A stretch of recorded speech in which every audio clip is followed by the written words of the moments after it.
Ancient oak hears with ancient ears, sees with ancient eyes, the snow of another winter, the glow of a new sunrise. Birch is the watching tree, cherry is the giving tree, ash is the burning tree, and oak is the waiting tree. 300 years to grow, 300 more to thrive, 300 years to die, 900 years alive.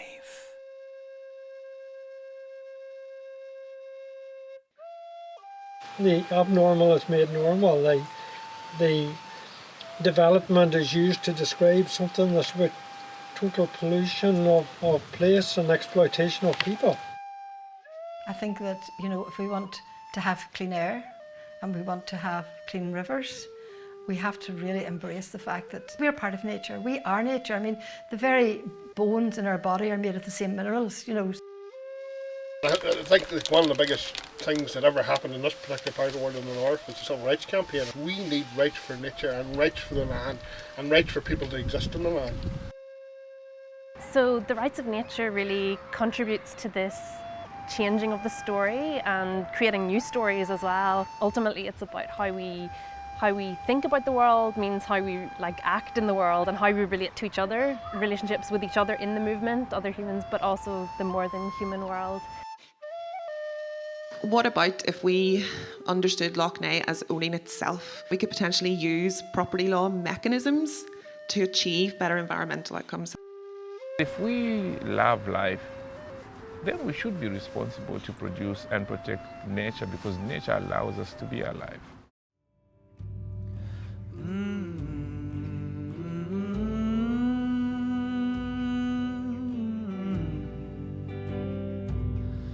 Oh, the birds in the forest, they bitterly weep, crying, where can I shelter and where can I sleep? The oak and the ash have all been cut down, and the walls of bonny Portmore are fell to the ground. Welcome to the story of the Rights of Nature movement on our island, told through the voices of the movement itself. We're inviting you into conversations that we've had throughout the year. Our celebration of 5 years of the gathering at Rostrevor, visits from friends from across the world, Fumba from Zambia, Ramon from Chile, Emma from South Dakota. These are just some of the wonderful connections we have made with others on the same path, the journey to a life-sustaining society. We'll share with you the amazing developments in the Rights of Nature movement in Ireland, how it is growing and diversifying, and what are the possibilities going forward. However, we need to look at why this is so desperately needed. The dominant system is failing the people and nature.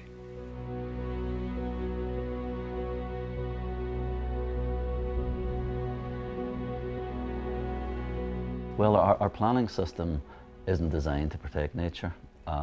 It's designed or set up to regulate its destruction. For instance, the fact that we have so much illegal dumping in Northern Ireland, Maboy, super dump being the classic example, and very much unregulated quarrying from a rapacious extractive industry is a clear indication of how the failures in our planning and environmental regulation are impacting on nature. I suppose at the outside of the awareness raising here, we felt that we have pretty robust environmental protection here with the Northern Ireland Environmental Agency or Environment Agency and the European legislation at that time. And we thought that it would be only a matter of writing a number of letters to the powers that be, indicating the reality of what was happening. But we were shocked beyond belief at how wrong we were on that and what a steep learning curve it's been. We're confident enough now to realise that we don't look to them for any leadership anymore because they've let us down. Like like even landscapes like this are in some respects quite artificial, you know, like you see Sitka spruce trees everywhere. They're not native. Like we have probably one of the worst ecological standards of any country in the world. And if you look at water quality, air quality, like something called the Ecological Integrity Index, like Ireland is the worst in Europe. Like that's shocking. Like everybody thinks it's a green and pleasant land. The fish and the salmon and the freshwater pearl mussels that are Ireland's only globally endangered species, you know, that lots of other places would really respect them and do everything to protect them. And given the fact that the authorities are unwilling to, are not interested in protecting them, then it's up to the local people, because we see that if the water is polluted for the freshwater pearl mussels, it's also polluted for the animals and the people in the area, because the water is abstracted from the river downstream to go into the public water supply. What's happening to the environment here has an impact anywhere else. And it is amazing how we human beings would want to be so wealthy on Earth by damaging the same Earth. That level of stupidity can only be found with human beings. This is our home, our place on this earth, a sacred sanctuary where we raise our children. Beauty blessed by nature's best, a living legacy cherished by us gathered here on this ground, by this road, in these trees, by this sea.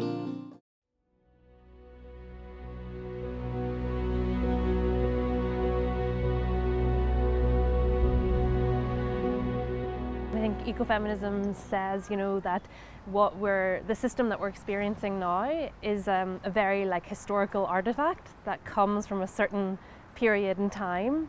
A few hundred years ago, humans see themselves as completely separate from the environment and nature.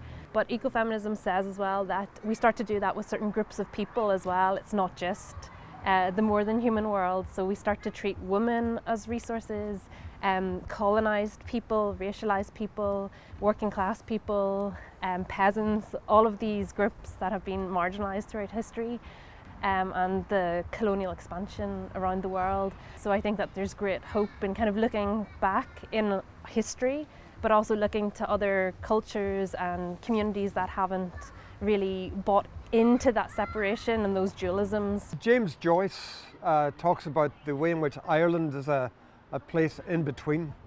And in many ways he was referring to the fact that while we're part of the European story, we also have the colonial history.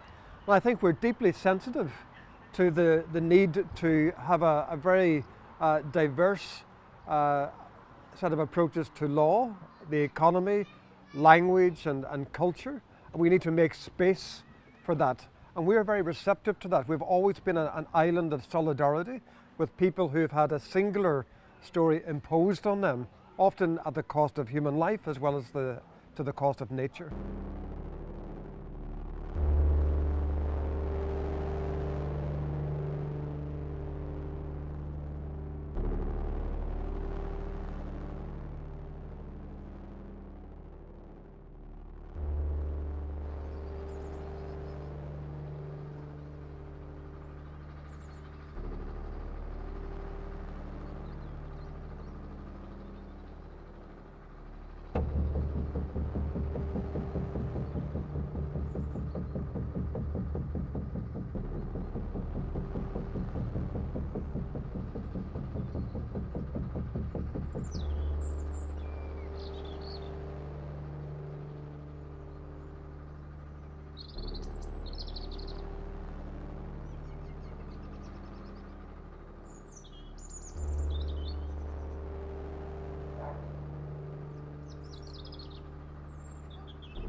these companies don't care about the life of anybody or anything, and that no matter what your race, ethnicity, gender, sexuality, anything, like, you are still vulnerable to getting poisoned if you can't drink fresh water, if the mine are pouring cyanide into your water.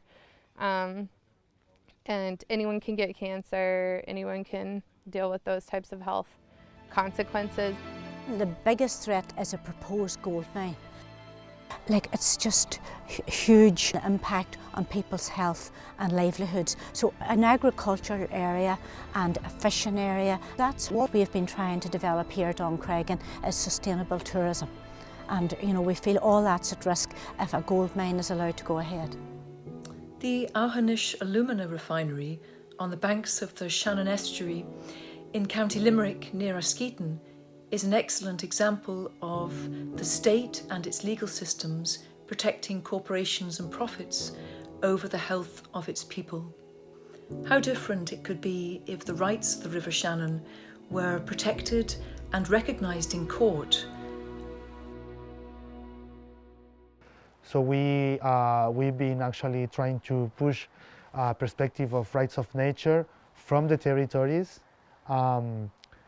as a strategy actually to face green extractivism and all the greenwashing that comes along with it, which is not only about electric vehicles, but it's also about greenwashing the mining activities and say that mining of lithium, which is water mining, because in Chile, in the salt flats, lithium is contained in brine. They say that it's sustainable, and now with all the compensations, these companies say they are also responsible. They say they're inclusive and so many other adjectives that we reject. So yeah, for us, nature deserves to be recognized. Mining brings us nothing but destruction. It brings nature nothing but destruction. It has no place here. There is no purpose for it. There is no good argument for mining here.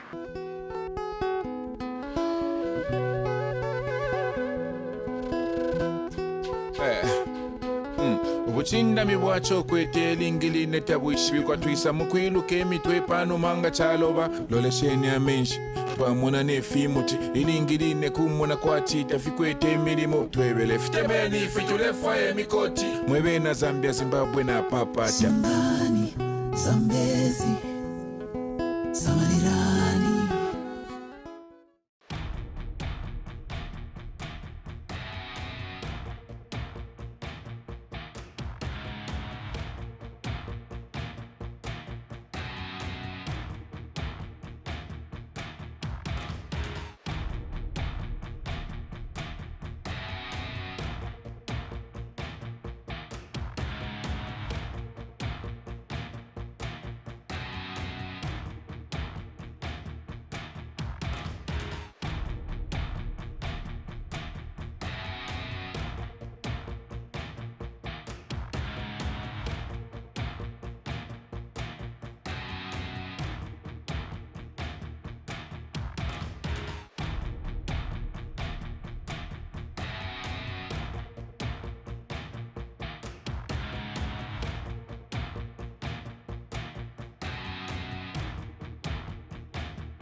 The industrial model of we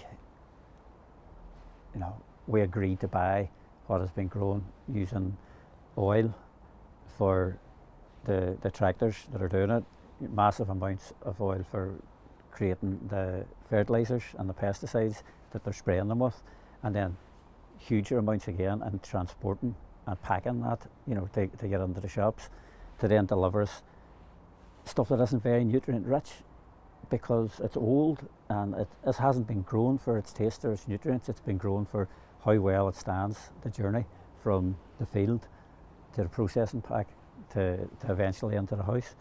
I think once people take even a small step on allotment growing, community garden growing, or just a box outside their house, and get the taste of what real living food actually is, it's really, really difficult to go back to buying chemically produced supermarket food. So if we had an agricultural system that respected nature and respected the rights of nature, that works for everybody because it's then a sustainable system, and it's also a healthier system. So healthier for nature, healthier for us, and ensuring that we aren't so vulnerable to shocks, such as climate breakdown, such as resource shortage, wars, conflict. We aren't living in a bubble. We are part of the global ecosystem, and we need to ensure that nature and the ecosystems that sustain us are able to do so far into the future. So I suppose what we're doing here could be described as a microcosm of regenerative growing, of zero waste practice, and a kind of little hub for getting these ideas out into the wider world. But we try not to make it too theoretical. When people are here, it's about having fun and about operating as equals, and everybody taking a turn.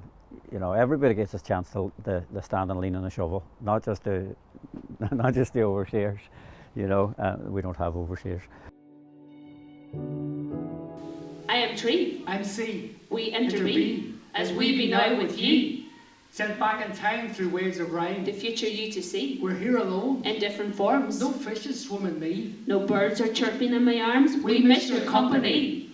They were few and the many, but if more of the many knew that together your power could rise like the waves to do what you have to do. To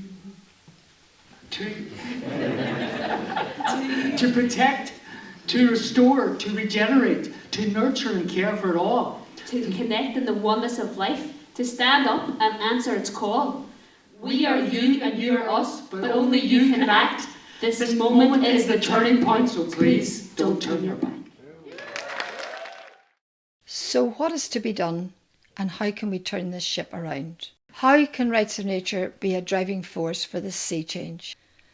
As you'll hear from the wisdom to follow, this requires deep change, not only to our law, planning and economic system, but to our world view, our guiding story.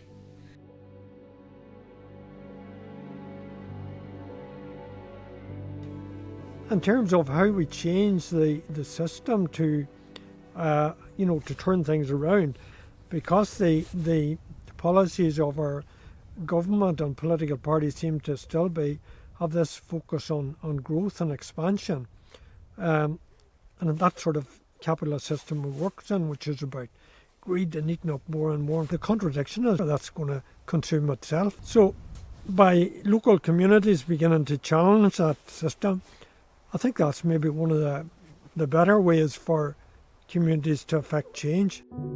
With the drive towards quote unquote progress and innovation and all this stuff, when will it ever be enough, I guess, and whose progress, whose innovation, and at whose expense?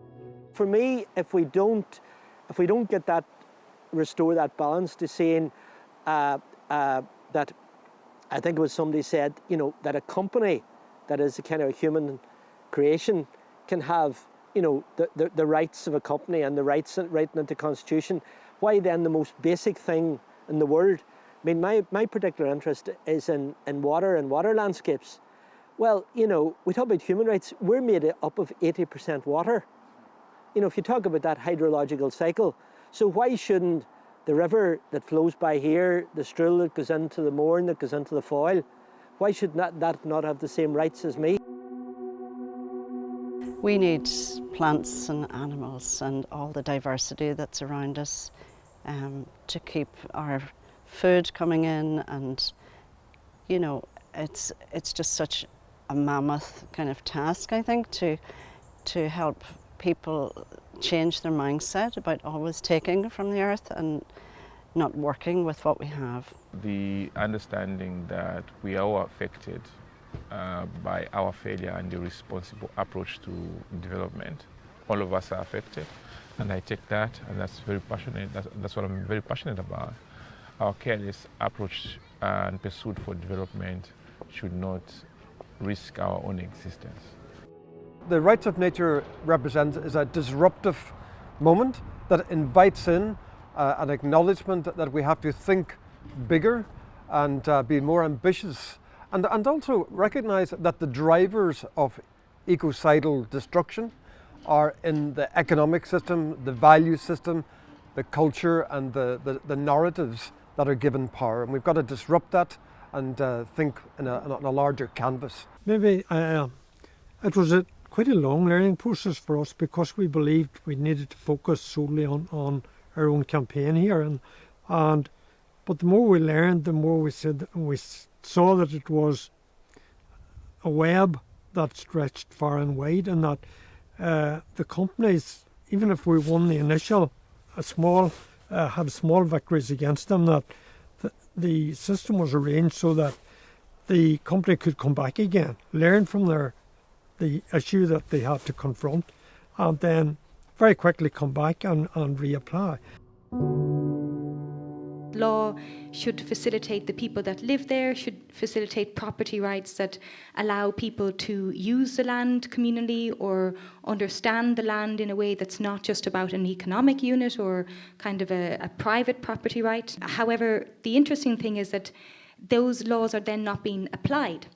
And my question is, why is it that how can we change the automatic function of law so it isn't always like Sisyphus pushing up a rock up a hill, that you win some cases, you lose some cases? Why is it that the basic function or the default of the legal system that we have is against place-based understandings of the land, or is against what the community wants to do with the land? How can we make those the norm? How can we make it the default of law that communities can use it effectively? If the rights of nature begin to be enshrined by our lawmakers, then it changes things radically.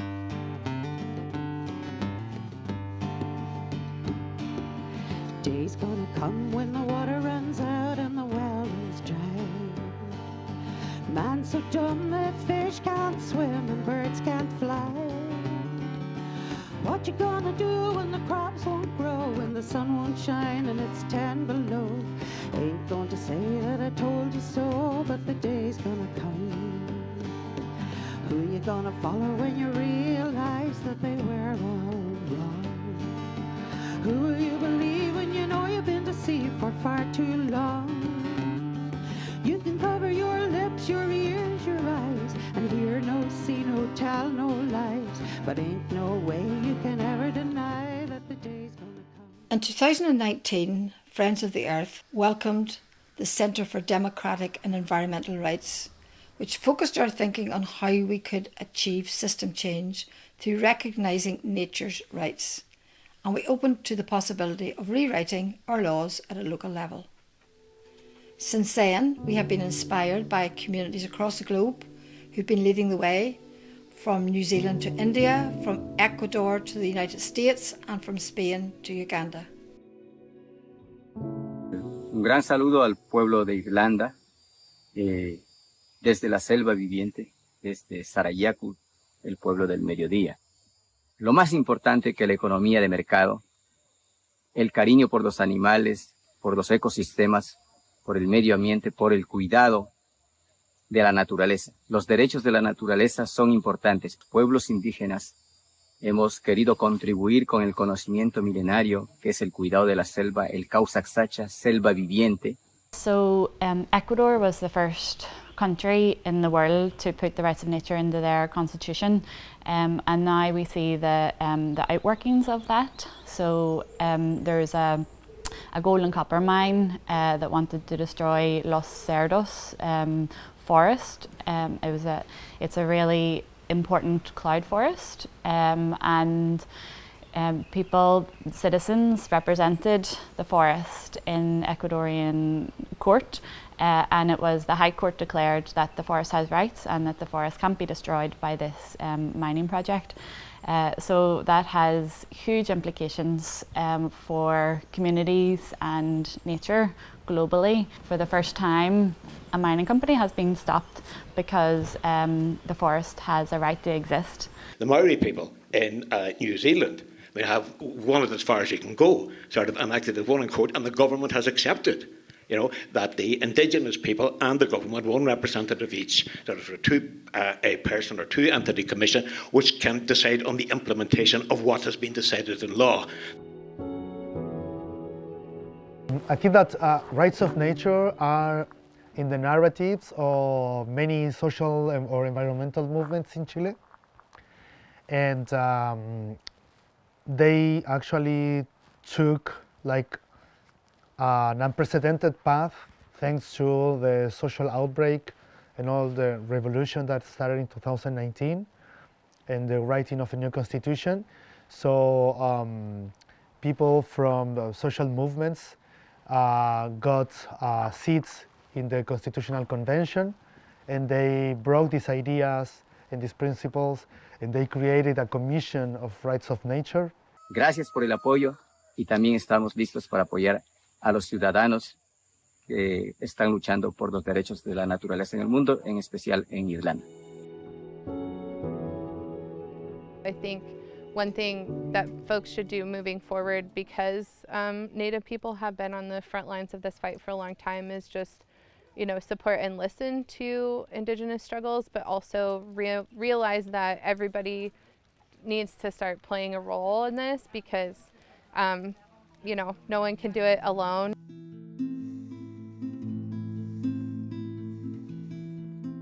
There was a time when the people were at one with Mother Earth, where nature was a cathedral to be worshipped and preserved, where the Lenca and the Maya and the noble Iroquois would pay homage to the land through the image of their gods.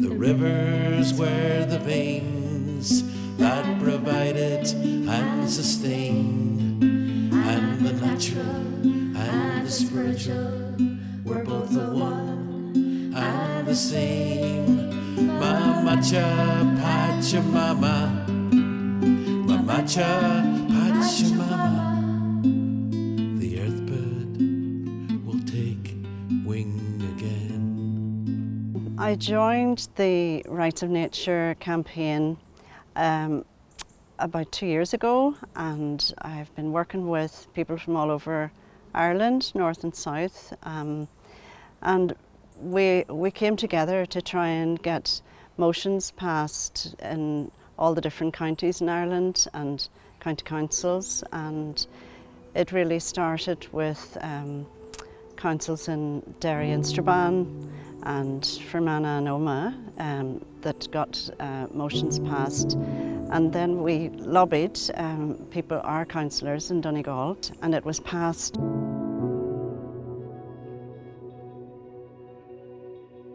So communities really are leading the way and building a new democracy. An example could be seen in the Sperrin Mountains, whenever like the threat of the gold mine, and when the Department for Infrastructure wanted to abandon the ancient Green Road and give it over to the gold mining company, basically. So the community then asserted their right to their ancient ancestral right to the Green Road. It's really important that the movement for the rights of nature comes from community, because everybody needs to be on board with it, and the passion is coming from the people. People in Inishowen have a very strong connection to the earth, and whenever the earth is hurt, wounded in any way, we feel it viscerally. I'm not saying we're the only place, but I can only speak for where I live, and so I think we feel it with a passion. And we've no political agenda here, so when we brought the motion to our local council representative, we were delighted that he brought it forward for us, but very much it needs to be grassroots. It doesn't need to be a political football of any kind, and the communities need to be involved, and the more than human communities need to be involved right throughout the process, and that's a never-ending process, just like human rights is never-ending. The rights of nature wave rolled across the land, and it continued to flow. Environmental Justice Network Ireland coordinated with the Citizens' Assembly on biodiversity laws. To put biodiversity and the rights of nature at the heart of decisions that we make. Public events were held across the country. Film screenings, art installations, work with children, and much, much more. The submissions that we made, I think, are powerful, they're persuasive, and there's no reason in theory why they should not be realised, and that the Irish Constitution could also be amended in the way the Bolivian Constitution was, or the Ecuadorian Constitution. So it's putting the question out there, and we'll see what develops. But other constitutional change has emerged from Citizens' Assembly deliberations, and we've argued that the rights of nature should be one of the outcomes of their recommendations. I think that the rights of nature movement is really exciting, and you can see the movement forming across Ireland and across the world. And I think that moving forward, that we can learn a lot, I think, from the history of movement building as well. And I think there's a lot of, I'm particularly inspired by feminist organising and feminist movements who have kind of said that we can't change the world by acting in these same toxic patterns of oppression that have caused the problem in the first place. So that means centering care and like caring relationships and regeneration and all of these things at the heart of the movement as well, and how we relate to each other as we move forward and build this movement. So we can't have a very hierarchical system and buy into those institutions that have caused the problem. We need to create new ways of relating to each other, new communities based on principles of care. It required people to organise themselves, to campaign locally, to win over community groups, to lobby politicians, and all the things, and to build up a head of steam behind that before the question of what's legal and who's got the right actually to go. Before that, any action like that can begin. You have to have that done. So what we're doing here, for example, and what we do in sort of various campaign groups around the country, organisations and local groups and so forth, that's absolutely key. It's not separate from this whole question of the legal rights of nature. As I say, sort of, it's a bit of to most people, when you talk about that first, it seems like a very odd concept. Can a forest have rights? I think if you look at the sort of visual aspect of this artwork, it's about communication, and that can also be applied to communities of interest, to other people that are involved in looking after nature, and you can see how it will just grow exponentially if everybody starts to connect with each other, and in working with each other, there's such brilliant support. You're not on your own sort of there. There's wonderful people working in this, and some in really big ways, some in really small ways, but everybody's welcome into that movement, and you feel welcomed into it when you make these connections. So the work also, I think, is teaching us to listen to each other and to communicate with each other about important issues. Together we are stronger. One of the outcomes of the climate camp in Kerry was for a mass trespass on the Shannon LNG site, and people lay down on the grass and created a sign, "Frack off LNG," and that is a symbolic way in which the rights of nature manifests and is realised through people actually putting their bodies on the grass, and those bodies asserting the rights of nature against those of a corporation.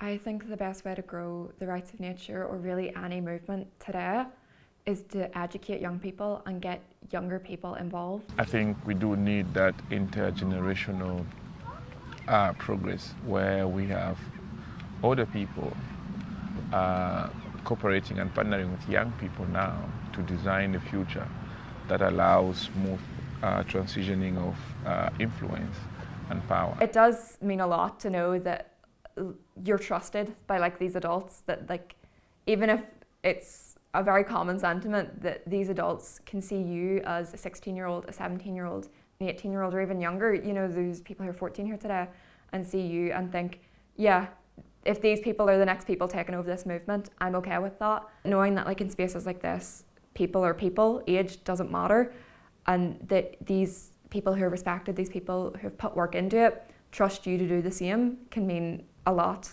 do you know? So I do work a lot with young people because I know young people have so much to lose at every point, you know? It is young people that are citizens of today. It is young people that are citizens of the future. Therefore, if they do not participate in the programs and the activities of now, they may have too much to lose in the results of tomorrow. Choking on the air we breathe, there's plastic in the seas. The vegetables are pitting dead, you pay to plant the seed.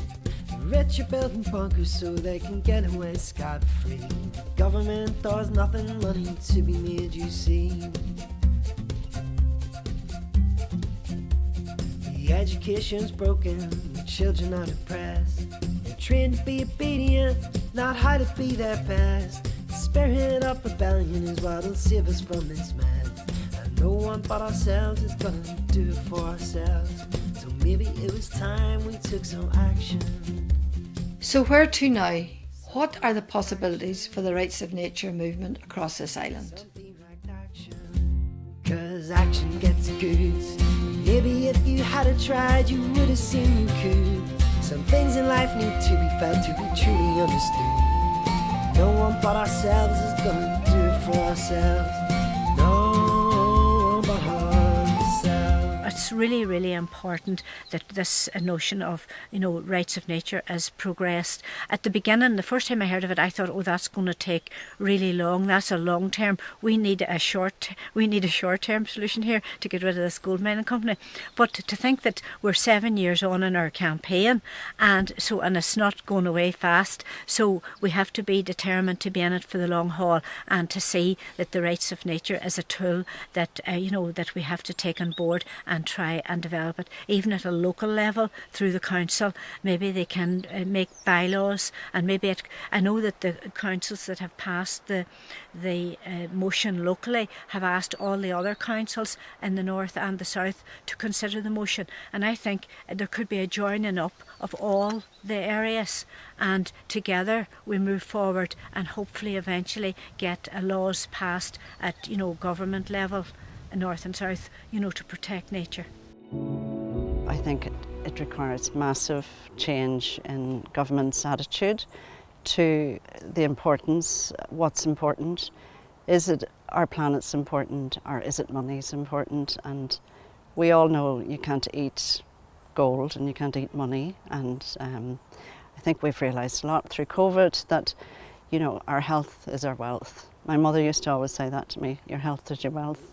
We have to start being more thoughtful about how we live our lives.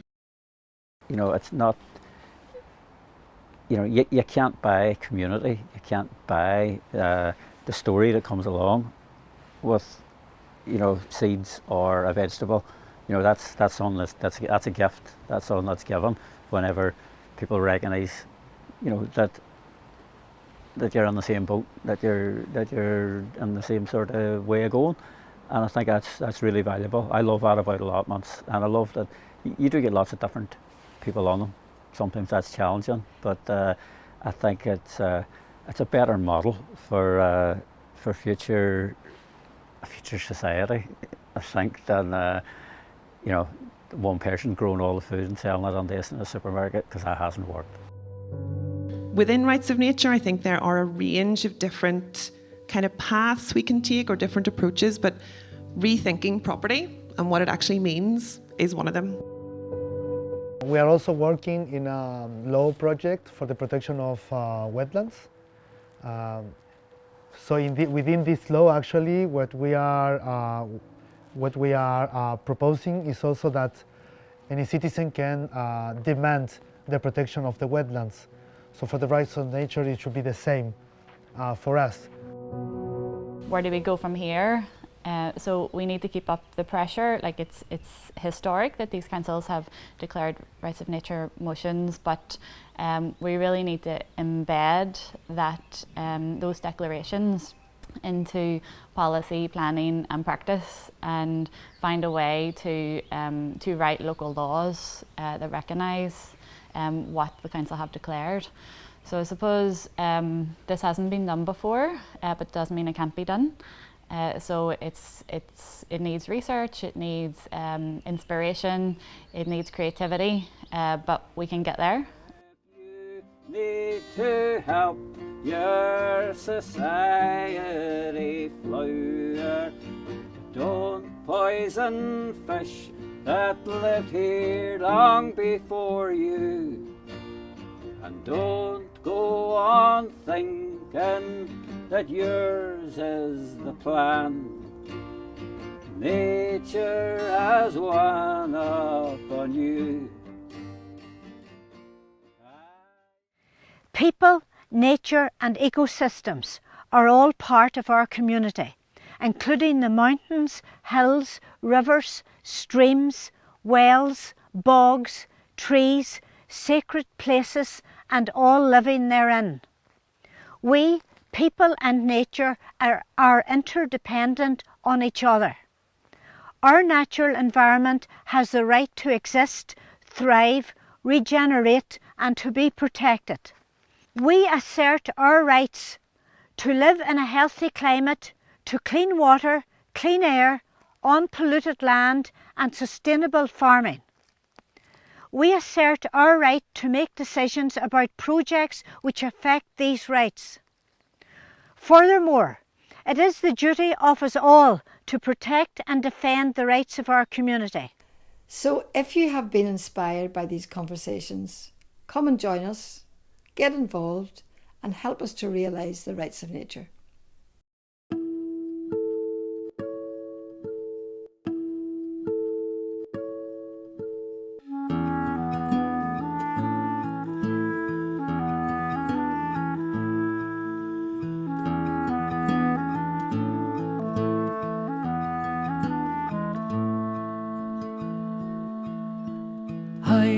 Hi there, much too high, concrete rising in the sky. Block the light and kill the scene. How much money do you need? How much money do you need? Down there in the ground, spreading poison all around. Kill for gold and kill for oil, the precious life that's in the soil, the precious life that's in the soil. Now then, now's the time, we're silent partners in each crime. Unless we take a different way and fight for nature's rights today, fight for nature's rights today. But the old oak wood turns green again. The old oak wood turns green. The old oak wood turns green again. The old oak wood turns green.